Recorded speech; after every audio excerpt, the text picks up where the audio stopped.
Brandon Marshall finally traded from the Broncos. He lands with the Dolphins. A whole lot of buzz surrounding it. Welcome to you, Lauren Shehadi. Ethan Skolnick of the Sun-Sentinel here joining us now. And Ethan, our offices are down here in South Florida. You listen to the radio, you hear the fans. Everyone's excited. Should they be about this deal?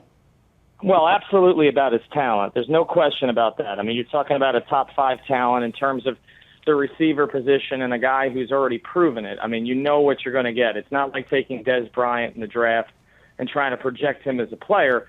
The bigger issue is projecting what kind of person he's going to be down here. And really the way that I view this is the biggest test that Tony Sparano's faced in terms of dealing with a personality. You know, Joey Porter, Brandon Marshall makes Joey Porter seem like Chad Pennington. Okay, this is a totally different deal that we're getting into here. I mean, Brandon's had issues not only off the field, but also in practice with coaches, etc. And so, they said they didn't want a diva receiver. They've got one now. We got to see how they handle it. You say it's a big test for the Dolphins. Were you surprised Bill Parcells and company went after him?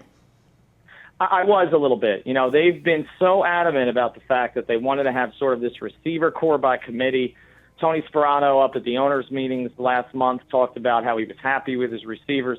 I think you can be happy with the rest of the receivers that will complement Marshall. The problem that you had in terms of Hartline and Camarillo and Bess was no number one. And see, I'm not including Ted Gitt in that because I thought at this point we'd pretty much seen what you were going to see from Ginn as far as being that lead receiver. They needed somebody to make their jobs easier. And so I think you look at what happened here in terms of the Jets going out and adding so much talent offensively. The Dolphins had to give Chad Henne a chance, and with the group that he was coming back with, there was just no explosiveness in that offense to play along with Henne. Ethan, the NFL draft fast approaching kind of leaves a hole for Denver. Who do they go after? Can you pencil in Dez Bryant? Well, I think Denver's got to get a receiver now. You look at their situation. Eddie Royal really had kind of a step-back year last year. It looked like that first year he was going to be a dynamic playmaker for him, but he really didn't do much other than the return game. I think you have to, if you're Denver, look for a receiver. They drafted Moreno last year. So they've got a running back. You know, they've got Orton there competing with Brady Quinn. Again, they need a target on the outside now, but it tells you something about the kind of problems that Brandon Marshall had created. When you have a talent like that, a guy who can catch 21 passes in a game or over 100 in a season, and you give him up, I mean, there's a lot of factors at play. One of them was money, obviously, but some of it was just the way that they had to deal with him inside that facility. Sure, we'll see how the Dolphins now deal with him. And what will the Dolphins do, Ethan, come the NFL draft? Will they look to the defensive side of the ball now? Yeah, this really frees them up to do that. I think when you look at their situation, they need so much help on defense. They need a nose tackle. Dan Williams is a guy who, if he's there, might be attractive to them. They need a pass rusher on the outside.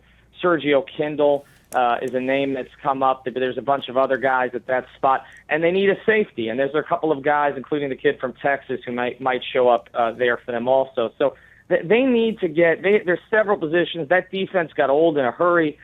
They've tried to replenish it by taking the cornerbacks last year, but they need playmakers, so I would expect they'd go defense in the first round. Ethan, you said you were a little bit surprised. The Jets are making all these moves. Do you think in any way the Miami Dolphins felt like, hey, we got to do something?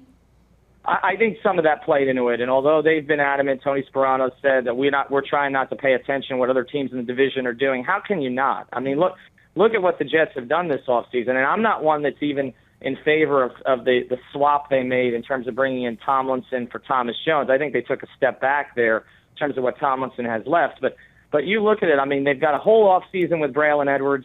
Now they bring in Santonio Holmes. They've got Jericho Contry in the slot when Holmes comes back.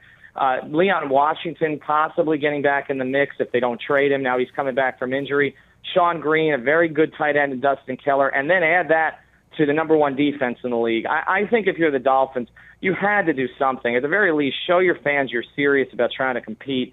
And with the Jets doing so much, I think Miami had to act here. Ethan Skolnick from the Sun-Sentinel, thanks for your time. We appreciate it. Thanks a lot. All right, Brandon Marshall to the Miami Dolphins. For more on it, just keep it locked right here on CBSSports.com. I'm Lauren Shehadi. We'll see you real soon.